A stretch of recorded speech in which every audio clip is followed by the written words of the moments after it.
आज बुधवार 1 मे महाराष्ट्र दिन। सर्वांना महाराष्ट्र दिनाच्या शुभेच्छा। आपण भाग्यवान आहोत। महाराष्ट्र स्वतंत्र झाल्या अगोदर आपण जन्माला आलो आणि बरेच वर्ष स्वातंत्र्यात राहिलेलो आहोत। आता काल आपण 16वा अध्याय संपवलाय, दैवासुर संपत विभाग योग, आणि आज श्रद्धात्रय म्हणजे 17व्या अध्यायाला सुरुवात करायची आहे। सर्वांना पुन्हा एकदा शुभेच्छा। वसुदेवसुतं देवं कौसचाणूरमर्दनं देवकी परमानन्दं कृष्णं वन्दे जगद्गुरुं। गुरुर्ब्रह्मा गुरुर्विष्णुः गुरुर्देवो महेश्वरः गुरुः साक्षात् परब्रह्म तस्मै श्रीगुरवे नमः। शान्ताकारं भुजगशयनं पद्मनाभं सुरेशं विश्वाधारं गगनसदृशं मेघवर्णं शुभांगं लक्ष्मीकान्तं कमलनयनं योगिभिर्ध्यानगम्यं वन्दे विष्णुं भवभयहरं सर्वलोकैकनाथं। यं ब्रह्मा वरुणेन्द्ररुद्रमरुतस्तुन्वन्ति दिव्यैस्तवैर्वेदैः साङ्गपदक्रमोपनिषदैर्गायन्ति यं सामगाः। ध्यानावस्थिततद्गतेन मनसा पश्यन्ति यं योगिनो यस्यान्तन्न विदुःसुरासुरगणा। देवाय तस्मै नमः, देवाय तस्मै नमः। सर्व श्रोत्यांना आणि भगवद्गीता भक्तांना सादर वंदन। आजचा शुभ दिन आहे बघा, महाराष्ट्र दिन पण आहे। आपण 17वा अध्याय सुरू करणार आहोत। त्यापूर्वी थोडासा 16व्या अध्यायाचा एक आढावा घेऊयात की भगवंतांनी दैवासुर संपत विभाग जो सांगितला, तर त्याच्यामध्ये आपलं वर्तन किंवा आपलं आचरण याच्याशी सगळा हे अवलंबून आहे भाग। म्हणजे आपली वृत्ती जर प्रसन्न असेल, मोकळी असेल, राहावी असं वाटत असेल, तर आपले जे दैनंदिन कार्यक्रम आहेत किंवा दैनंदिन कर्तव्य जे आहेत ती आपण नित्य वेळेला करायला पाहिजेत, आणि मग आपलं मन मोकळं राहतं। काही जर धावपळ झाली, वेळच्या वेळेला झालं नाही तर मग चिडचिड होते। आणि म्हणून संत विनोबा म्हणतात की आपण सूर्याचा आदर्श डोळ्यासमोर ठेवला पाहिजे। सूर्य हा ज्ञानी पुरुषांचा आचार्य आहे। प्रकाश म्हणजे ज्ञानाचं प्रतीक असतं, आणि तो कर्मयोग हा सूर्य आपल्याला शिकवत असतो। मग सूर्यानं मनूला शिकवलेलं आहे, आणि मनू म्हणजेच काय की विचार करणारा जो मनुष्य आहे त्याला हा सगळा प्राप्त झालेला आहे। सूर्य स्वतंत्र आहेत। आता आपण म्हणतो की परमात्म्यानंच त्याला प्रकाश दिलेला आहे, पण तशा अर्थानं तो स्वतंत्र आहे, मोकळा आहे, नियमित आहे, आणि यातच त्याच्या स्वतंत्रतेचं सार आहे। आपल्याला वाटतं स्वातंत्र्य हवं, पण स्वैराचारयुक्त स्वातंत्र्य अपेक्षित नाही। आता समजा आपल्याला रोज फिरायला जायची सवय असेल, तर आपण रस्त्याकडं लक्ष न देता सुद्धा बरोबर त्या रस्त्याने जाऊ शकतो, फिरता येतं। पण नवीन रस्ता आला तर मात्र आपल्याला थोडासा लक्ष द्यावं लागतं किंवा वेळ काढावा लागतो, जास्त वेळ द्यावा लागतो। तसंच मनाचं सुद्धा आहे की मनाला एक नियमित सवय असेल, त्या गोष्टी त्या वेळेला झाल्या तर मग आपल्याला या कर्माचा किंवा जीवनाचा असा बोजा न वाटता जीवनात आनंद वाटू शकतो। आणि म्हणून या अध्यायात म्हणजे 16व्या अध्यायात भगवान सगळा कार्यक्रम म्हणजे आपल्या दैनंदिन जीवनात आपण कसं वागायचं आहे हे सगळं सांगितलेलं आहे। एक म्हणजे आपण 3 संस्था घेऊन जन्माला बरोबर येतो, तर त्या 3 संस्थांचं कार्य उत्तम रीतीनं चालवून संसार सुखमय करावा यासाठी गीता कार्यक्रम सांगत आहे। आता या 3 संस्था कुठल्या बरं का, सगळ्या विनोबांचे विचार आहेत तुम्हाला सांगते। तर ते म्हणतात की आपल्या भोवती गुंडाळलेलं हे जे शरीर आहे, तर शरीर ही संस्था, आपण देहाबद्दल ज्ञानेश्वरीत खूप पाहिलं आहे परवा की देह हे अधिष्ठान आहे, तसं देह ही एक संस्था आहे। आणि आपल्या आसपास जे सगळं पसरलेलं आहे विशाल ब्रह्मांड म्हणजे एक सृष्टी आहे, हे आपलं वैयक्तिक जीवनापुरतं चाललेलं आहे, आणि जिचा एक आपण अंश आहोत ही दुसरी संस्था, ही सगळी सृष्टी आपण जिच्या भोवती फिरत असतो। आणि ज्या समाजात जन्मलो तो समाज, आणि आपल्या जन्माची वाट पाहत असलेले आपले आईवडील, बहीण भाऊ, आसपासचे शेजारी पाजारी, ही तिसरी संस्था आहे. म्हणजे या तिन्ही संस्थांचा रोज आपण वापर करत असतो. आपण म्हणून नाही बाबा आमच्या पहिल्या संस्थेला आम्ही लक्ष नाही देणार, तसं नाही चालणार. पहिलं आपण आपल्याकडं लक्ष द्यायलाच पाहिजे. दुसरी ही विशाल सृष्टी आहे, तिच्याकडेही पाहायला पाहिजे. आणि दैनंदिन जीवनात ज्या ज्या गोष्टी किंवा ज्या ज्या व्यक्ती आपल्या संपर्कात येतात किंवा ज्यांनी आपल्याला जन्म दिला, ज्यांनी आपला सांभाळ केला, या सगळ्यांसाठी आपण एक झीज केली पाहिजे. आपल्या शरीराला झीज जी होते ती सगळ्यांसाठी ही केली पाहिजे. मी आणि माझा हे जे सध्याच्या काळातलं तत्त्व आहे तर ते बरोबरच नाही. आपण जीवन जगत असताना आपल्याबरोबर जे जे कोणी सहकारी म्हणूया किंवा ज्यांनी आपल्याला जीवन मोठं उदात्त होण्यासाठी प्रयत्न केलेला असतो, तर त्यासाठी त्यांना आपण काहीतरी त्यांचंही ऋण लागतो किंवा त्यांचंही देणं लागतो. आणि म्हणून फक्त मी माझा विचार न करता सगळ्यांचा विचार करावा. मुख्य म्हणजे सगळ्यात अहंकार दूर ठेवायचा. आता अहमचं तर इतकं झालं आहे की मनाचे श्लोक तेच सांगतायत, दासबोधही तेच सांगतो, ज्ञानेश्वरीही तेच सांगते आणि भगवद्गीता तर सांगते की अहम फक्त आपण दूर ठेवायला पाहिजे. मग कर्तव्य करायचं, पण त्याची योजना कोणती? तर यज्ञ दान तप मिळून ही योजना होते. आता परवाच एक विद्यार्थी विचारत होता की आता या काळात कुठे यज्ञ करतात कोण? तर म्हटलं यज्ञाचा अर्थ फार मोठा दिलेला आहे. 18व्या अध्यायात आपण पाहतो आहोत की प्रत्येक गोष्टीच्या मागे त्यागाची भावना ही जी आहे ती यज्ञ हे आपल्याला समजून घेतला पाहिजे. आणि मग म्हणून त्याच्यासाठी 3 प्रकारचा क्रियायोग सांगायला पाहिजे. आता बघा, ज्या ठिकाणी आपण ती सृष्टीत राहतोय तर 100 माणसं एका ठिकाणी राहिली आणि दुसऱ्या दिवशी तिथली सृष्टी बिघडलेली दिसते. पाहतो आपण काही कार्यक्रमाला लोक येतात, अगदी धार्मिक स्थळ असू, तीर्थक्षेत्र असू, जिथे सगळी स्वच्छता असते आणि तिथं कोणाची तरी ट्रीप येते, कोणाचं तरी शिबिर असतं आणि या निमित्तानं तिथं लोक येतात आणि सगळं तिथली हवा किंवा सगळं वातावरण बिघडवून जातात. अगदी पाहिलं मी की सगळेजण हे प्लॅस्टिकचा वापर, बाटल्या, पाण्याच्या बाटल्या, रोज कामाला म्हणजे रोज फिरायला जातो ना, तर 3-4 महिला किंवा असे पुरुष रोज बिचारे एवढ्याली मोठाली पोती आपल्या गळ्यात बांधून सगळी रस्त्यावरची आणि आसपासची ही सगळा हा कचरा हा गोळा करत असतात. तर त्यांच्याबद्दल मला जास्त कौतुक वाटतं. ते खरे आज कामगार दिन आहे ना, तर ते खरे वंदनीय आहेत की त्यांच्यामुळं आपण हे स्वच्छ पाहतो, पण आपण अस्वच्छ करतो हे मात्र आपल्या लक्षात येत नाही. तर सृष्टीचीही झीज भरून काढणं हा यज्ञ आहे. आणि हजारो वर्ष जमिनीची मशागत करत आहोत आपण. भूमीचा कस कमी होतो आणि तिला आपण इतकं झिजवतो तर पुन्हा पृथ्वीला काय म्हणायचे की हा कस आम्हाला म्हणजे तुझा कस परत येऊ दे, किंवा ही जमीन नांगर, सृष्टीची उष्णता तिच्यात साठवू दे, खत घाल, असं आपण सृष्टीलाच पुन्हा म्हणायचं आहे बघा. आणि ही झीज भरून काढणं हा एक यज्ञातला महत्त्वाचा हेतू आहे. आणि दुसरा हेतू म्हणजे ज्या वस्तू वापरल्या त्यांचं शुद्धीकरण करणं, स्वच्छ करणं. म्हणजे आपण विहीर वापरतो, आजूबाजूला घाण होते, पाणी साचतं, विहिरीभोवती जी सृष्टी बिघडली ती शुद्ध करायची, तिथलं पाणी काढून टाकायचं. मी पाहते की पहाटे आम्ही जेव्हा फिरायला जातो त्यावेळेला जी 80-85 वर्ष वयोगटातली माणसं आहेत ना, ती रोज स्वच्छतेच्या मागं असतात. म्हणजे त्यांच्याकडून आपण तो आदर्श पाहायला पाहिजे. आपल्या आधीची ती पिढी आहे, आपल्या नंतरची पिढी पण सगळं करून घेण्याच्या मागे असते, स्वतः करण्याच्या जास्त बंधन पडत नाही. आणि नव्या छोट्या मुलांना तर अजून ते संस्कार आपल्याला करण्याची गरज आहे. पण ही शुद्धी करणं आणि शुद्धी करण्याबरोबरच काहीतरी नवीनही निर्माण करायचं. तर या तिन्ही गोष्टी या यज्ञामध्ये येतात असं विनोबा म्हणतात. आता बघा, कापड वापरलं, रोज पुन्हा सूत कातून ते निर्माण करायचं, कापूस पिकवायचा, धान्य निर्माण करायचं, हे रोज चाललं आहे ना. सृष्टीतलं सगळ्यांचं जे कर्म आहे, हे यज्ञकर्म म्हणा किंवा सृष्टीचं कर्म, हे रोज केलं जातं. आणि यज्ञात जे निर्माण केलं जातं ते फक्त स्वार्थासाठी नसतं, स्वतःसाठी नसतं. आपण जी झीज केली ती आपणच भरून काढायची. तिथे कर्तव्य भावना असली पाहिजे.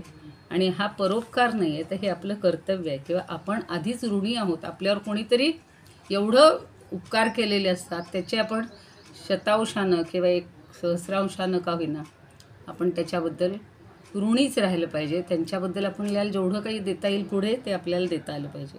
आणि जन्मताच ऋण डोक्यावर घेऊन आपण आलो आहोत. तर हे ऋण फेडण्यासाठी जी निर्मिती करायची तो म्हणजे यज्ञ. म्हणजे सेवा आहे, परोपकार आहे, दान आहे. हे सगळ्या गोष्टी यज्ञ, दान, तप, कर्म सांगितलं आहे. तर त्याचाच इथे उल्लेख त्यांनी केलेला आहे. आणि पदोपदी सृष्टीसंस्था आपण वापरतो तिची झीज भरून काढण्यासाठी, तिची शुद्धी करण्यासाठी, नवीन उत्पन्न करण्यासाठी असा हा यज्ञ करायचा. आता दुसरी संस्था म्हणजे मनुष्य आणि समाज. आई, वडील, गुरु, मित्र हे आपल्यासाठी सतत मेहनत करत असतात आणि ते समाजाचं ऋण फेडण्यासाठी दान सांगितलेलं आहे. बघा, आपण 17वा अध्याय आता शिकणार आहोत. तर ह्या 17व्या अध्यायातलं हे सगळं सांगते मी तुम्हाला थोडं थोडं, की आपल्याला समाज ऋण हे आपल्याला हे करायचं आहे. आणि समाजाचं ऋण फेडण्यासाठी दान पण सांगितलेलं आहे. तर दान म्हणजे परोपकार नाही आहे, ते कर्तव्य आहे. दातव्यम इति यद्दानम. आता आपण ते श्लोक शिकणार आहोत. तर समाजानं मला मोठं केलं आहे आणि यासाठी मी समाजाची सेवा करायची असं सतत त्याच्यात भाव ठेवायचा आहे. आणि तिसरी संस्था म्हणजे आपलं शरीर. तर शरीराचीही दिवसेदिवस झीज होत असते. मन, बुद्धी, इंद्रिय या सर्वांना आपण वापरतो, झिजवतो. आणि मग या शरीररूपी संस्थेत जे विकार आहेत, जे दोष आहेत किंवा असे काही उत्पन्न दोष झाले तर त्यांच्या सुशुद्धीसाठी तप हे सांगितलेलं आहे. तर आपल्याला आता असा हा सगळा एक साधकाचा दैनंदिन कार्यक्रम हा आपण 17व्यात पाहणार आहोत. आणि 16व्यामध्ये काल खूप चर्चा झालेली आहे किंवा परवापर्यंत, की आपण आसुरी संपत्तीचा पूर्णपणे त्याग करायचा, की ती स्वीकारायचीच नाही. आणि दैवी संपत्ती ही जेवढी आपल्याजवळ संपादन करता येईल, जेवढी टिकवता येईल तेवढी करत राहायचे. म्हणजे मी सगळ्यात कुलीन कधी समजलं जाईन तर माझ्याजवळ दैवी संपत्ती असेल तर. आणि मी श्रीमंत असेल, खूप पैसा असेल, पण मी जर आसुरी संपत्तीनं युक्त असेल तर त्याचा काहीही उपयोग नाही. म्हणून आपले महात्मा गांधी किंवा अनेकांनी, बुद्धांनी वगैरे पण, की अहिंसा हा एक महान प्रयोग मानलेला होता आणि मांसाहाराचा पूर्णपणे त्याग करायचा. आणि हल्ली आता पुन्हा वेगळा ट्रेंड आलेला आहे की जास्तीत जास्त लोक मांसाहाराकडे भारतीय वळत आहेत. तर ती खरं खंत आहे, मलासुद्धा खंत वाटते. मग ही अहिंसा जे आपले सगळी तप हे सांगितलेली आहेत, दैवी संपत्ती सांगितलेली आहेत. पहिलं अभय सांगितलेलं होतं, तर ते अभय म्हणजे न भयम इति अभय.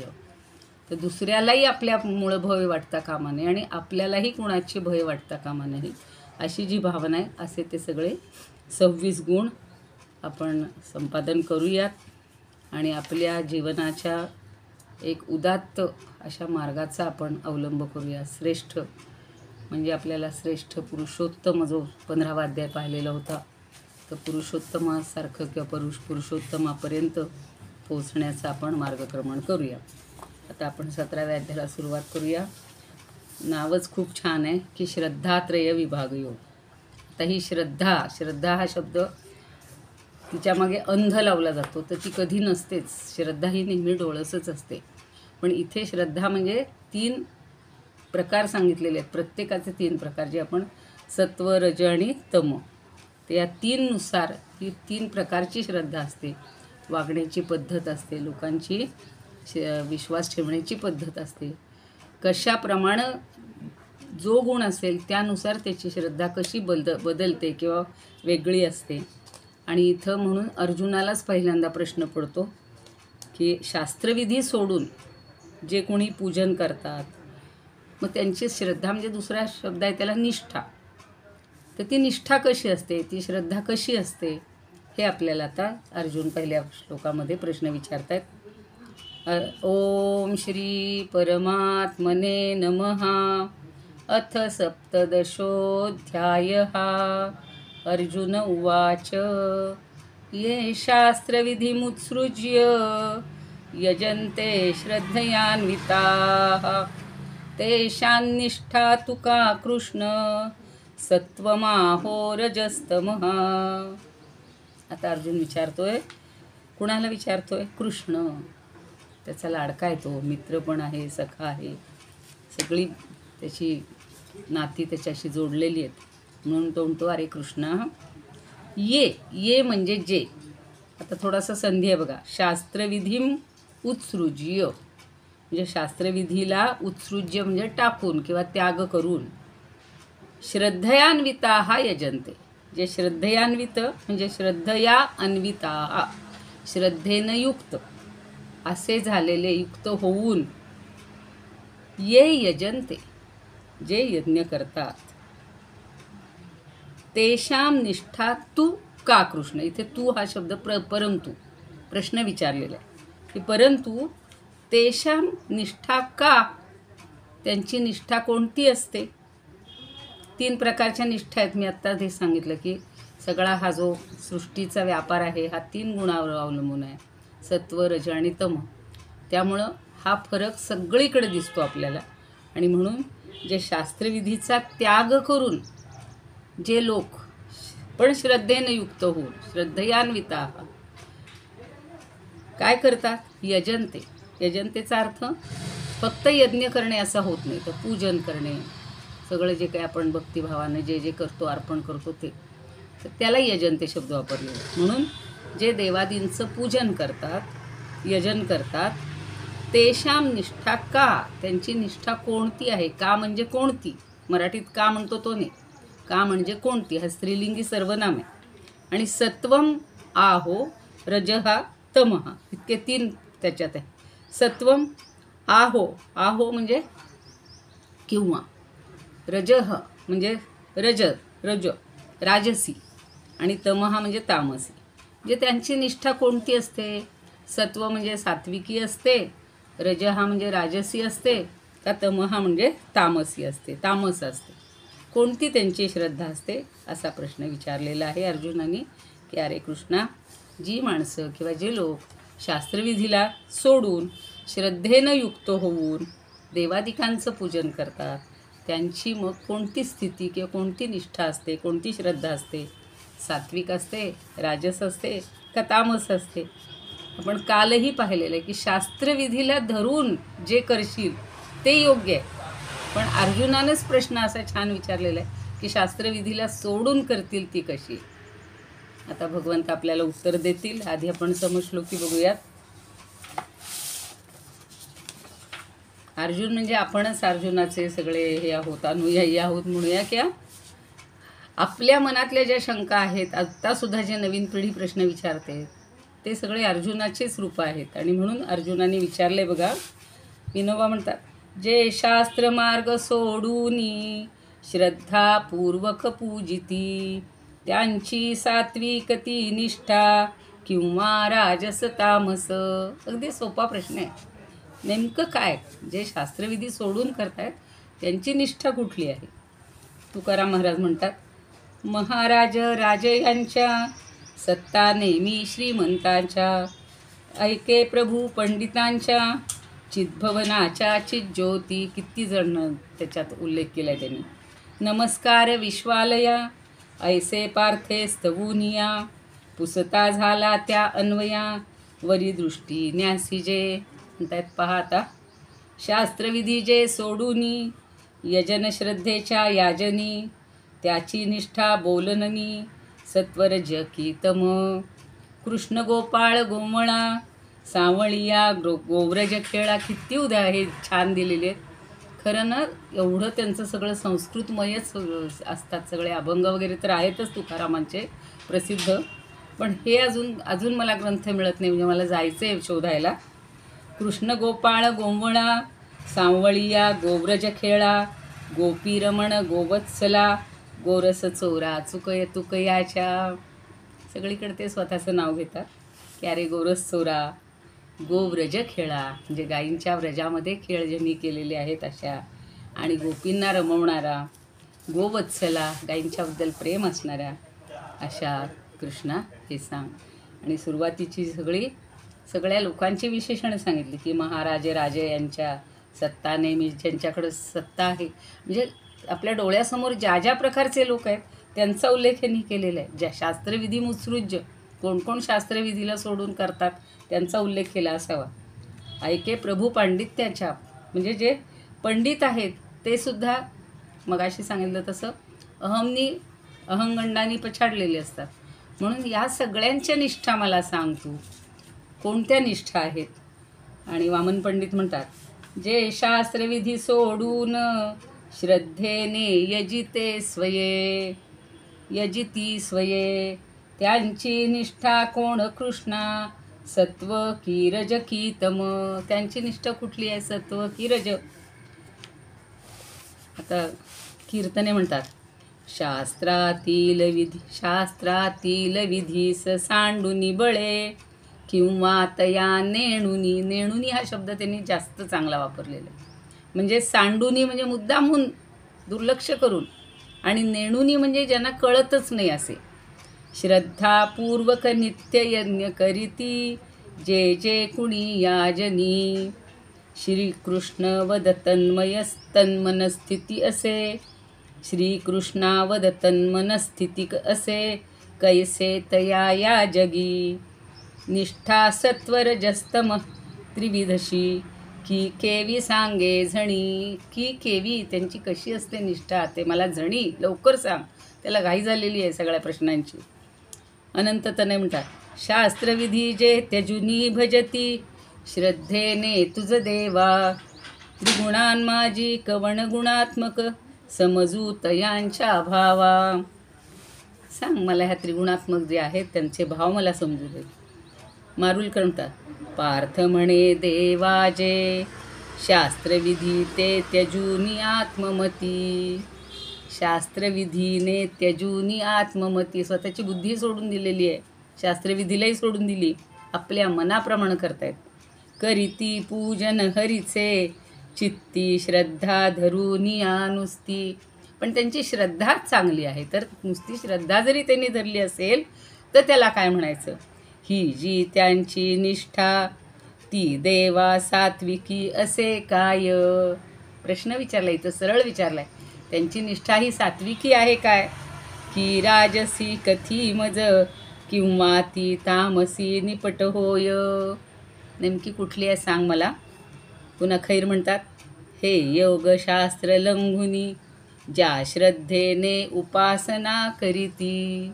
लंघुनी शब्द म्हणजे उल्लंघन. योगशास्त्र, शास्त्र म्हणजे कुठलं, यांनी योगशास्त्र घेतले, बरोबर आहे, कारण हे सगळे योगच सांगितलेत ना भगवद्गीतेत. हे योगशास्त्र लंघुनी, ज्या श्रद्धेने उपासना करीती, त्या निष्ठेला सात्विक, की राजसवा तमोगुणी म्हणती. असे सगळ्यांनी छान प्रश्न विचारलेले आहेत.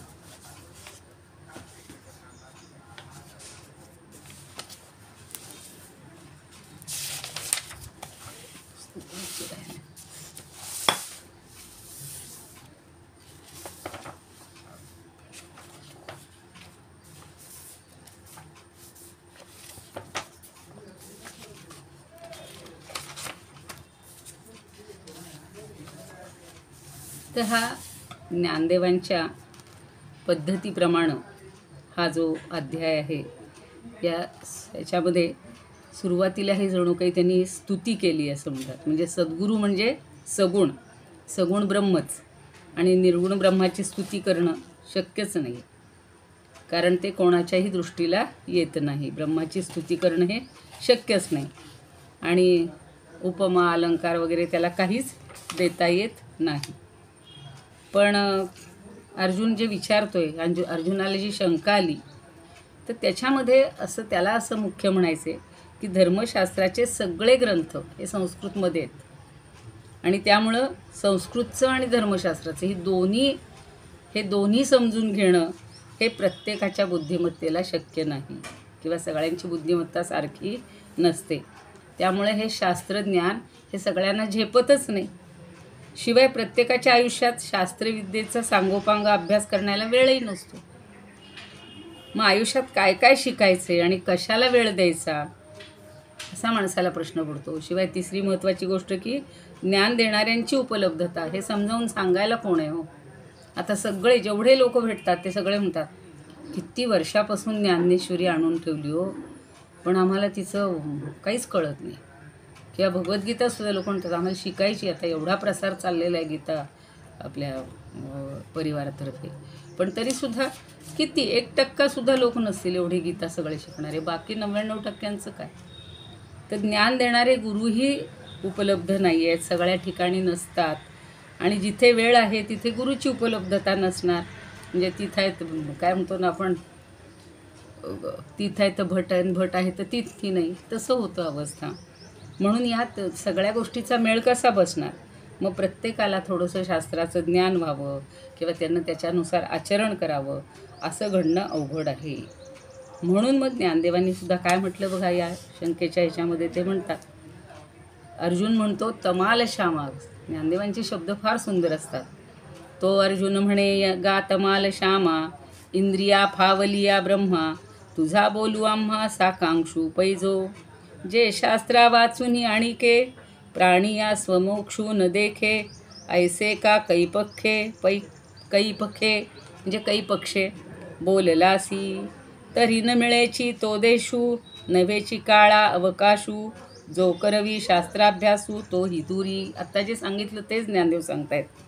फक्त श्रीकृष्णाला उपमा किती छान, म्हणजे त्याचं वर्णन कसं केलं की तमाल श्यामा, तमाल वृक्ष जो असतो ना त्याचा जो काळसर श्यामरंग आहे तसा हा आहे. आणि म्हणून त्याला त्यांनी छान विशेषण दिलेलं आहे. ते म्हणतायत की अरे तमालपत्राप्रमाणे श्यामल वर्णाच्या भगवंता, हे इंद्रिय गोचर झालेलं प्रत्यक्ष ब्रह्मच तुम्ही आहात. त्यामुळे तुमचं वर्णन कसं करायचं किंवा तुमचं आपलं भाषण जे आहे ते आम्हाला लक्षात येत नाही. आणि शास्त्रा वाचून जीवाला मोक्ष मिळणार नाही. पण लोक तर शास्त्रानुसार आचरण करत नाहीत, साधन. मग काय करायचं. आणि मग स्थळ काळ वेळ यानुसार कुठले अध्यापक मिळणार. ज्ञानदेवांनी प्रत्येक अध्यायाच्या प्रारंभी गुरूंनाच नमन केलेलं आहे. शेवटी बघा, गुरुविन नाही तुझ्या आधार. आपल्याला गुरु असल्याशिवाय कुठलीच गोष्ट कळत नाही. अगदी रोजच्या व्यवहारातली सुद्धा समजून घेण्यासाठी योग्य त्या विषयातला योग्य पारंगत म्हणा किंवा समजणारा अनुभव असणारा असा गुरु पाहिजे. समर्थांनी सुद्धा काय सांगितलेलं आहे, गुरु कसा पाहिजे. गुरु सगळ्यांपेक्षा श्रेष्ठ आहे, त्याला कशाचीच उपमा देता येत नाही असंही त्यांनी सांगितलेलं आहे. आणि म्हणून आपल्या बुद्धीचीही तेवढी शक्ती नसते, शास्त्राभ्यासही आपल्याजवळ नसतो आणि ते शास्त्राध्ययन खुंटलेलं असतं. पण तरीसुद्धा शास्त्रोक्त कर्मानुष्ठानानं कर्म करायला पाहिजे किंवा श्रद्धा हे करायला पाहिजे कुठलंही कर्म. पण ते जर नाही केलं तर त्याची श्रद्धा कुठली, असा त्यांनी प्रश्न विचारलेला आहे. मग आता त्याच्यावर भगवान काय उत्तर देतात बघूया. कारण 3 प्रकारची श्रद्धा आहे. आता खूप असा म्हणजे ज्याला आपण अगदी सूक्ष्म किंवा असा कोड्यातला प्रश्न विचारलेला. सरळ विचारलं असतं शास्त्रानुसार जे वर्तन करतात त्यांची श्रद्धा कुठली आहे तर लगेच उत्तर आलं असतं ना, सात्विक. कारण आपण सत्वगुण खूप पाहिला आहे. पण इथं विचारलं की श्रद्धा तर चांगली आहे पण त्यांना शास्त्रानुसार करायचं माहिती नाही किंवा करतही नाही, तर त्यांची श्रद्धा कुठली. आता भगवंत सरळ उत्तर देतात, एकदम पटकन असं त्याच प्रश्नाचं उत्तर नाही. आता 3 प्रकारच्या श्रद्धा आहेत आणि ते आपल्याला ते समजावून देणार.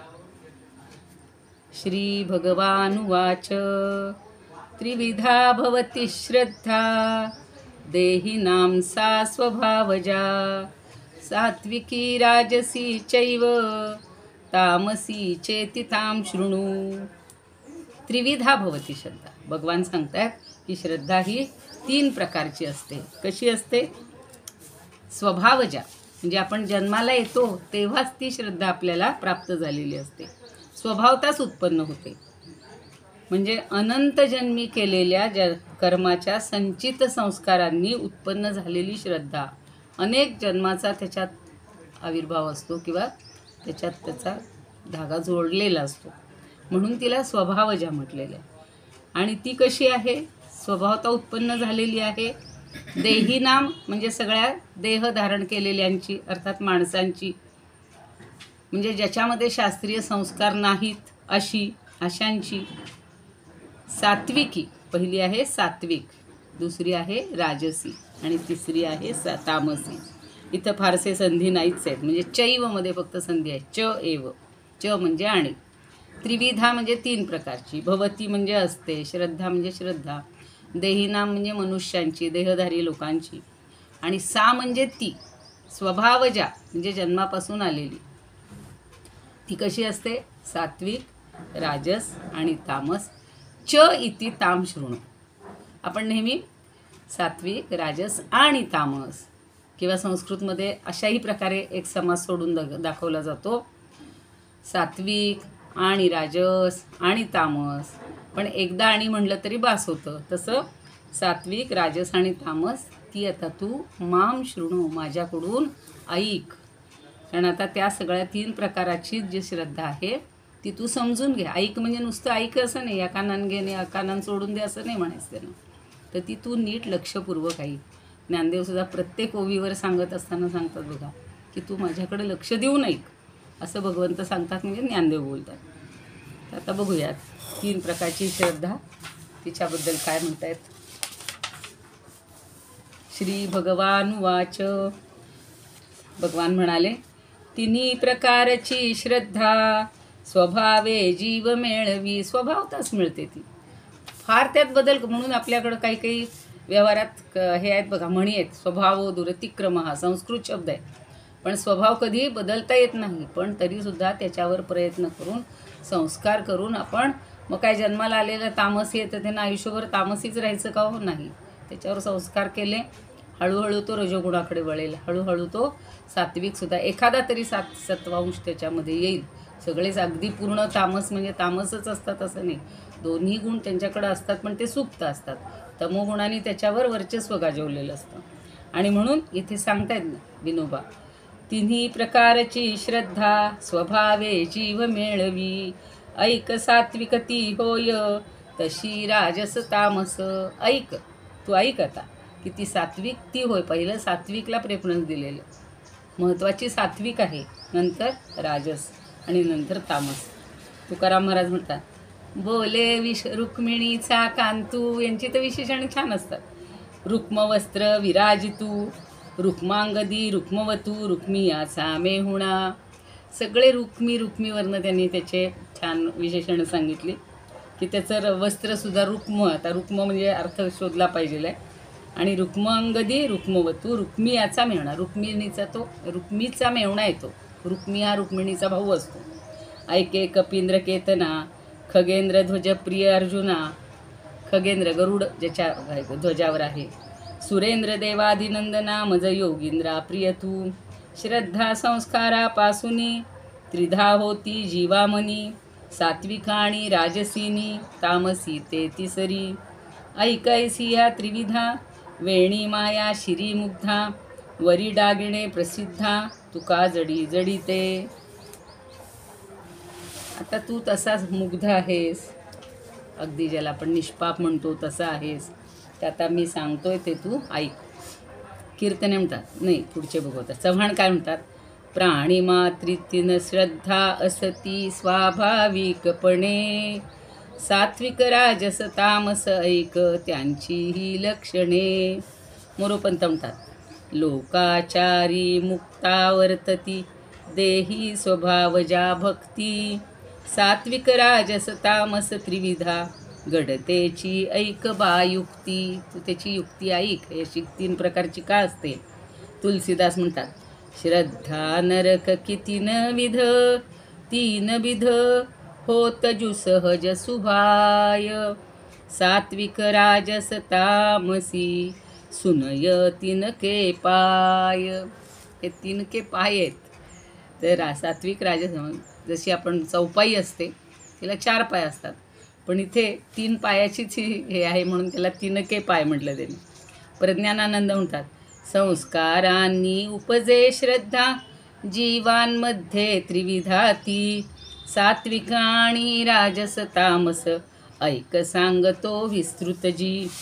ऐक सांगतो विस्तृत ती. तुला विस्तृत सांगणार आहे, थोडक्यात सांगणार नाही. सगळं तुला समजलं पाहिजे व्यवस्थित. आणि म्हणून ही 3 प्रकारची जी श्रद्धा आहे ती समजून घे. आता ही सगळी सृष्टीच, स्थूल सृष्टी असू, सूक्ष्म सृष्टी असू, किंवा स्थूल देह असू, सूक्ष्म देह असू, ही सगळ्याची धारणा ही त्रिगुणात्मक आहे.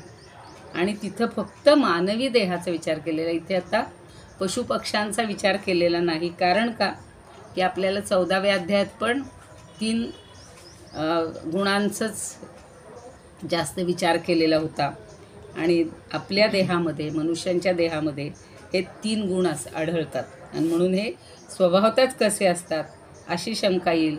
कारण पंचमहाभूतं ही पण त्रिगुणात्मक बनलेली आहेत. पृथ्वी, आप, तेज, वायू, आकाश. आणि क्रमाक्रमानं स्थूल होणाऱ्या महाभूतांची उत्पत्तीसुद्धा सात्विक, राजस, तामस या गुणांच्या अनुक्रमाने किंवा मिश्रणानेच झालेली असते. जसं आपण म्हणतो ना की प्रत्येक ठिकाणी फक्त एकच गुण नसतो, मिश्रण असतं. जिथे सत्वगुण जास्त आहे तिथं रज आणि तमोचं प्रमाण कमी असतं. पण रजोगुण वाढला की नेहमी सत्वगुण आणि तमोगुण हा कमी असतो. आणि त्याच्या उलट तमोगुण जर वाढीस लागला तर सत्व आणि रजाला तो अगदी पायदळीच तुडवतो. तर असं आपल्या देहामध्ये सुद्धा पंचमहाभूतांचं संघटन झालेलं असतं आणि देहसुद्धा त्रिगुणात्मकच आहे. त्याच्यामुळं पंचमहाभूतांबरोबर मन, बुद्धी आणि अहंकार यांचीसुद्धा उत्पत्ती ही त्रिगुणात्मकच किंवा त्रिगुणातूनच झालेली आहे. तर हा एका वेळेला एका गुणाचा उत्कर्ष जास्त असू शकतो. उद्या आपण 3रा श्लोक आणि याच्यावरचं थोडंसं विवरण पाहूया. योगेशं सच्चिदानंदं वासुदेवं रजप्रियं धर्मसंस्थापकं वीरं कृष्णं वन्दे जगद्गुरुं. कृष्णाय वासुदेवाय हरये परमात्मने प्रणतः क्लेशनाशाय गोविंदाय नमो नमः. ओम पूर्णमद पूर्णमिदं पूर्णात् पूर्णमुदच्यते पूर्णस्य पूर्णमादाय पूर्णमेवावशिष्यते. ओम शांती शांती शांती. जय श्री कृष्ण.